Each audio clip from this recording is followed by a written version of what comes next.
សួស្តីប្រិយមិត្តទាំងអស់គ្នាសូមស្វាគមន៍មកកាន់កម្មវិធីនីតិឯកសារសត្វថ្ងៃនេះយើងនឹងស្វែងយល់អំពីសត្វដ៏អស្ចារ្យនៅក្នុងធម្មជាតិសូមអញ្ជើញរីករាយទស្សនាដូចតទៅ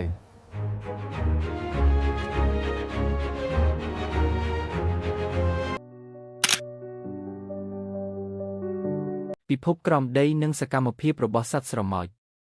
នៅក្រោមស្លឹកឈើក្នុងដើមឈើនិងជម្រៅជ្រៅក្រោមដីមានពិភពមួយផ្សេងទៀតដែលកំពុងមានចលនាជានិច្ចទីក្រុងនានាត្រូវបានបង្កើតឡើងដោយគ្មានប្លង់មេកងទ័ពធ្វើដំណើរដោយគ្មានមេបញ្ជាការជីវិតរាប់លានភ្ជាប់គ្នាប្រកបដោយសភាពកត់ក្លិននិងចលនាឥតឈប់ឈរខ្លះសាងសង់ខ្លះបរបាញ់ខ្លះការពារដោយការឈឺចាប់ដែលមានថាមពលខ្លាំងក្នុងការបញ្ឈប់សត្វរំពាដែលមានទំហំធំជាងខ្លួនរាប់ដងពួកវាលាក់ខ្លួនស្ទើរតែគ្រប់ទីកន្លែងនៅលើផែនដីសត្វស្រមោចបានប្រែក្លាយកិច្ចសហការទៅជាការរស់រានមានជីវិត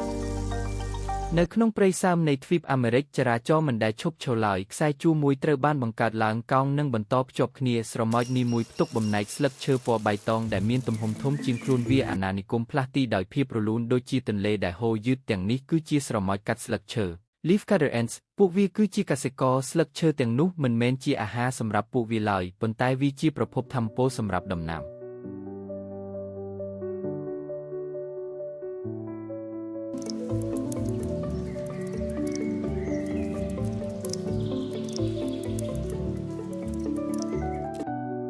នៅក្នុងបន្ទប់ផ្នែកខាងក្រោមពួកវាចិញ្ចឹមផ្សិតហើយជាការឆ្លើយតបផ្សិតនោះបង្កើតបានជារូបធាតុតូចដែលសម្បូរទៅដោយសារធាតុចិញ្ចឹមសម្រាប់ចិញ្ចឹមអាណានិគម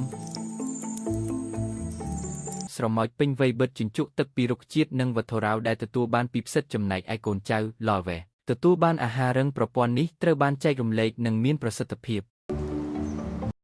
រួមគ្នាពួកវាគាំទ្រដល់ប្រព័ន្ធកសិកម្មការដឹកជញ្ជូនការសម្អាតនិងការថែទាំការសម្រេចចិត្តតូចរាប់លានត្រូវបានធ្វើឡើងម្ដងហើយម្ដងទៀតដោយគ្មានការបង្អង់ដែលជួយរក្សាអាណានិគមឲ្យរស់រានមានជីវិតអ្វីដែលលេចឡើងគឺលើសពីហ្វូងសត្វល្អិតវាគឺជាសង្គមដែលមានមុខងារច្បាស់លាស់ដែលត្រូវបានបង្កើតឡើងនៅក្រោមផ្ទៃដីនៃព្រៃ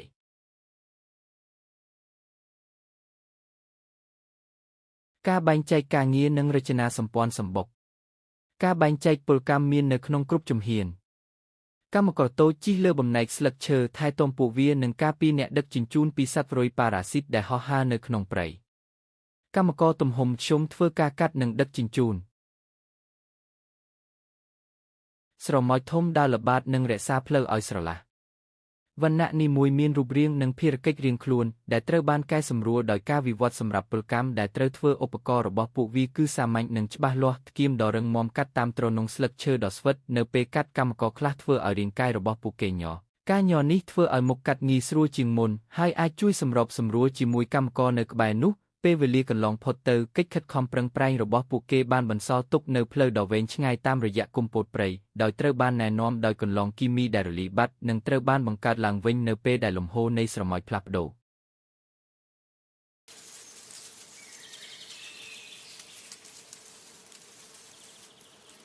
នៅក្រោមដីទំហំកាន់តែច្បាស់សម្បុកដែលពេញវ័យអាចរីករាលដាលលើផ្ទៃដីជាច្រើនម៉ែត្រនិងលិចជ្រៅទៅក្នុងដីបន្ទប់រាប់រយផ្ទុកសួនច្បារដែលត្រូវបានរៀបចំសម្រាប់លំហូរខ្យល់និងសំណើមរុនខ្យល់ដើរតួជាបំពង់បង្ហូរខ្យល់ក្តៅនិងសើមអណ្តែតឡើងលើខ្យល់ត្រជាក់ជាងមុនលិចចុះក្រោមអាណានិគមគ្រប់គ្រងអាកាសធាតុដែលមើលមិនឃើញនេះដើម្បីរក្សាផ្សិតឲ្យស្ថិតក្នុងសីតុណ្ហភាពនិងសំណើមដែលមានស្ថិរភាពអនាម័យគឺជាការងារបន្តជានិច្ចសួនច្បារត្រូវបានរក្សាឲ្យស្អាតស្លឹកដែលកាត់រួចត្រូវបានទំពានិងលាងសម្អាតមុនពេលដាំកំទេចកំទីត្រូវបាននាំយកទៅកន្លែងចោលសម្រាមជាក់លាក់ជារឿយនៅតាមគែមសម្បុកហើយកម្មករខ្លះមានជំនាញក្នុងការដោះស្រាយកាកសំណល់នេះនៅលើរាងកាយរបស់ពួកគេមានបាក់តេរី Actinomycetes ដែលផលិតថ្នាំផ្សិសទាំងនេះជួយការពារផ្សិតប៉ារ៉ាស៊ីត Ascovopsis មិនឲ្យបំផ្លាញដំណាំសត្វស្រមោចសម្អាតគ្នាទៅវិញទៅមកដោយរីករាលដាលការការពារពីពេញអាណានិគមការស្វែងរកអាហារនិងការប្រាស្រ័យទាក់ទងការស្វែងរកអាហារត្រូវបានធ្វើឡើងដោយប្រុងប្រយ័ត្នជាងការធ្វើដោយចៃដន្យស្រមោចរុករក Scouts សាកល្បងរុក្ខជាតិថ្មីនិងនាំយកគំរូតូចត្រឡប់មកវិញប្រសិនបើផ្សិតឆ្លើយតបបានល្អការស្វែងរកអាហារនឹងកើនឡើងប្រសិនបើវាបដិសេធស្រមោចនឹងបដូរទិសដៅតាមរបៀបនេះសួនច្បារផ្ដល់មតិត្រឡប់ទៅកាន់កម្មករដែលផ្ដល់អាហារដល់វាកសិដ្ឋាននិងកសិករធ្វើសកម្មភាពជាមួយគ្នាមេជីវិត Queen ស្ថិតនៅចំកណ្ដាលនៃប្រព័ន្ធនេះបន្ទាប់ពីភ្លៀងធ្លាក់ខ្លាំងលើកដំបូងស្រមោចឈ្មោលដែលមានស្លាបនិងស្រមោចមេជីវិតនាពេលអនាគតបានហោះឡើងលើអាកាសមេជីវិតវ័យក្មេងរួមដំណេកម្ដងរួចផ្ទុកដុំផ្សិតតូចមួយពីដូនតារបស់នាងនៅក្នុងមាត់ដើម្បីចាប់ផ្ដើមសួនថ្មីក្រោមដីនាងអាចរក្សាទុកមេជីវិតឈ្មោលបានច្រើនឆ្នាំដោយចិញ្ចឹមកូនចៅជំនាន់ដំបូងនៃកម្មករតូចពីថាមពលនៃទុនបម្រុងរបស់ខ្លួននាងផ្ទាល់ចេញពីបន្ទប់ដ៏ស្ងប់ស្ងាត់ទីក្រុងមួយបានរីកលូតលាស់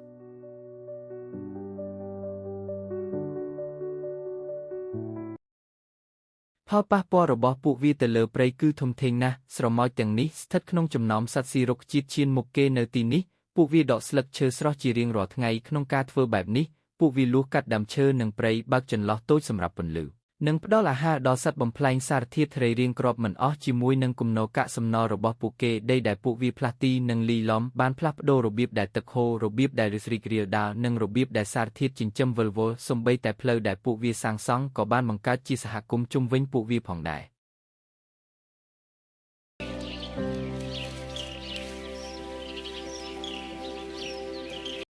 ផ្លូវទាំងនោះคล้ายជាច្រករបៀងសម្រាប់គ្រាប់ពូជស្ពណ៌និងសត្វល្អិតដទៃទៀតសត្វរំពារៀនពីការវិភាគដូចគ្នានឹងប៉ារ៉ាស៊ីតដែរអាណានិគមសម្របខ្លួនចរាចរណ៍ក៏កុញនៅក្នុងភាពត្រជាក់នៃពេលព្រឹកនិងពេលល្ងាចហើយថយចុះនៅក្នុងពេលភ្លៀងធ្លាក់ខ្លាំង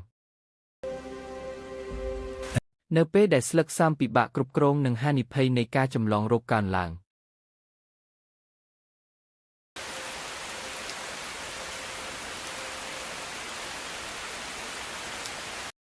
ប្រសិទ្ធភាពកើតឡើងពីច្បាប់សាមញ្ញកម្មករដើរតាមសញ្ញាភីរ៉ូម៉ូន Pheromone និងរៀបចំខ្លួនជាគន្លងដែលកាត់បន្ថយការប៉ះទង្គិចគ្នាពួកវាជ្រើសរើសបំណែកស្លឹកឈើដែលមានតុល្យឲ្យភាពរវាងទម្ងន់និងល្បឿនគ្មានអ្វីត្រូវបានត្រួតពិនិត្យដោយខួរក្បាលតែមួយឡើយប៉ុន្តែលទ្ធផលគឺមានសណ្ដាប់ធ្នាប់អាណានិគមមានឥរិយាបថដូចជាសារពាង្គកាយតែមួយដែលមានដៃជាច្រើន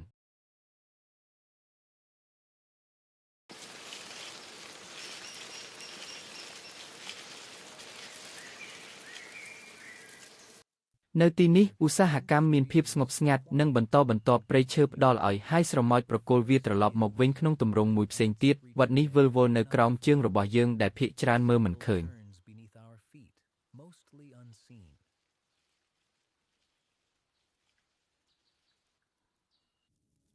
អាណានិគមសកលនិងស្រមោចគ្រាប់កាំភ្លើង Bulletent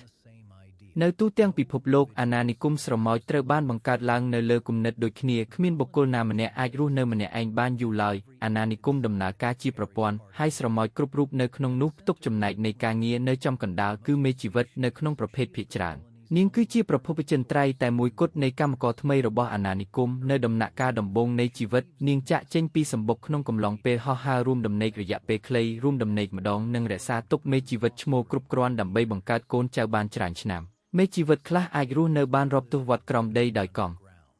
រនឹងឃើញពិភពខាងក្រៅម្ដងទៀតណាស់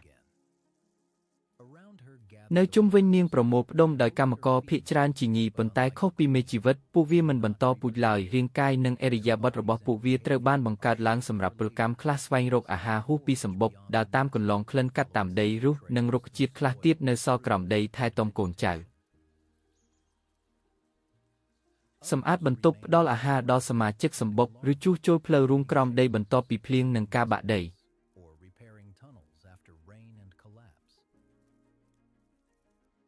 នៅក្នុងប្រភេទជាច្រើនកម្មករមិនមានទំហំដូចគ្នាទាំងអស់នោះទេកម្មករតូចផ្លាស់ទីតាមបន្ទប់តូចចង្អៀតនិងថែទាំកូនកម្មករធំផ្ទុកអាហារជីក្ដីឬការពីច្រកចូលសំខាន់នៅក្នុងស្រមោចខ្លះ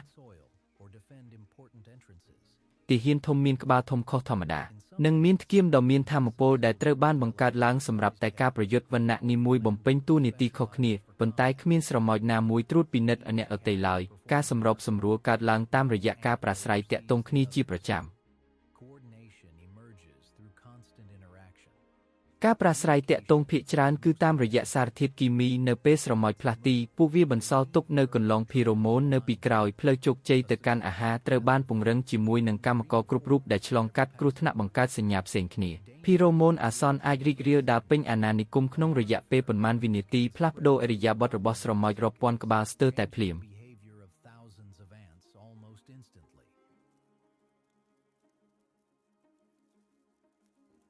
ការប៉ះពាល់ក៏មានសារៈសំខាន់ផងដែរសត្វស្រមោចប៉ះអង់តែនគ្នាទៅវិញទៅមកដើម្បីផ្លាស់ប្ដូរព័ត៌មាននិងចំណាំសមាជិកនៃអាណានិគមរបស់ពួកគេអាហារនិងសញ្ញាគីមីត្រូវបានបញ្ជូនពីមាត់មួយទៅមាត់មួយហៅថា trophallaches ដែលអនុញ្ញាតឲ្យសារធាតុចិញ្ចឹមនិងសញ្ញាធ្វើចរាចរណ៍ជាមួយគ្នានៅក្នុងសម្បុក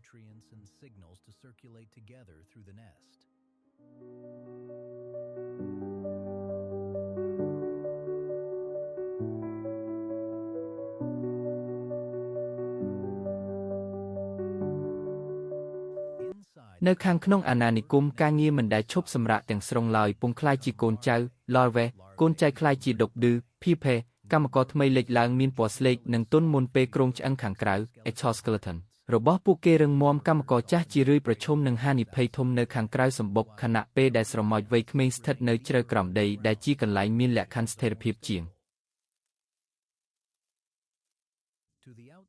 ចំពោះពិភពខាងក្រៅអាណានិគមអាចមើលទៅហាក់ដូចជាច្របូកច្របល់ប៉ុន្តែនៅក្រោមចលនាទាំងនោះមានរចនាសម្ព័ន្ធសាមញ្ញមួយដែលត្រូវបានបង្កើតឡើងម្ដងហើយម្ដងទៀតនៅក្នុងប្រភេទសត្វប្រព័ន្ធការបន្តពូជពលកម្មការការពារការប្រាស្រ័យទាក់ទងនិងការថែទាំចាប់ពីវាលខ្សាច់រហូតដល់ព្រៃទឹកភ្លៀងសត្វស្រមោចបានសម្របខ្លួនតាមមូលដ្ឋានគ្រឹះទាំងនេះទៅជាសង្គមខុសគ្នាទាំងស្រុងខ្លះសាងសង់កសិដ្ឋានក្រោមដីខ្លះធ្វើការឆ្មក់ប្លន់ពេញព្រៃខ្លះទៀតដេរភ្ជាប់ស្លឹកឈើទៅជាសម្បុកដែលព្យួរខ្ពស់ពីលើដីច្បាប់នៅតែដែរប៉ុន្តែលទ្ធផលគឺខុសគ្នា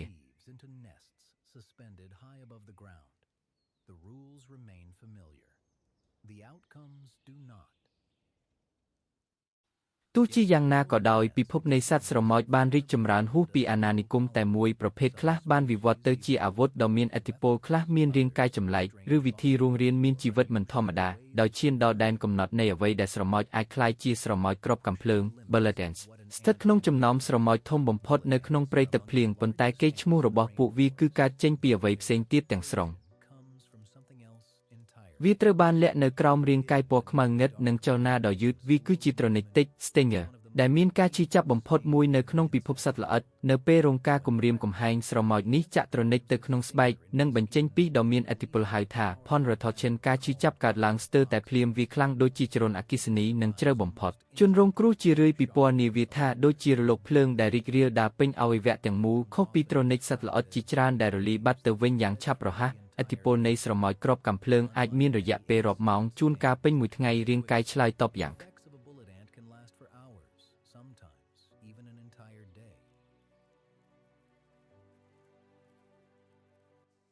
លៀងខ្លាសាច់ដុំអាចកន្ត្រាក់ដោយមិនអាចគ្រប់គ្រងបានការបែកញើសការញ័រអាការចង់ក្អួតនិងការខ្វិនបណ្ដោះអាសន្នអាចកើតមានឡើងចំពោះសត្វតូចពីនេះអាចមានសភាពធ្ងន់ធ្ងរចំពោះអាណានិគមវាគឺជាការការពារដ៏មានប្រសិទ្ធភាពដែលសត្វរំពាណាស់ចង់សាកល្បងជាលើកទី2នៅក្នុងព្រៃទឹកភ្លៀងនៃអាមេរិកកណ្ដាលនិងខាងត្បូងការព្រមានអំពីការឈឺចាប់នោះអនុញ្ញាតឲ្យស្រមោចទាំងនេះផ្លាស់ទីតាមគុម្ពោតព្រៃដោយមានការរំខានតិចតួចបំផុត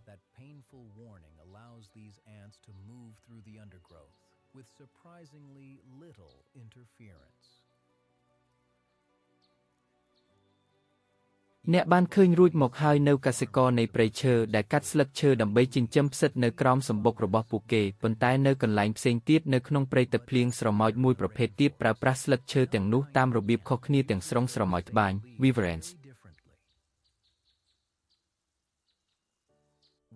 មិនកាត់ស្លឹកឈើដាច់ពីគ្នានោះទេពួកវាទាញវាបញ្ចូលគ្នានៅលើដើមឈើខ្ពស់កម្មករប្រមូលផ្ដុំគ្នានៅតាមគែមនៃស្លឹកឈើស្រស់ហើយភ្ជាប់ខ្លួនពួកគេទៅជាខ្សែច្រវាក់យឺតចន្លោះប្រហោងត្រូវបានបិទជិតស្រមោចផ្សេងទៀតមកដល់ដោយផ្ទុកកូនចៅ larvae នៅក្នុងថ្កាមរបស់ពួកគេកូនចៅទាំងនោះផលិតសូត្រហើយកង់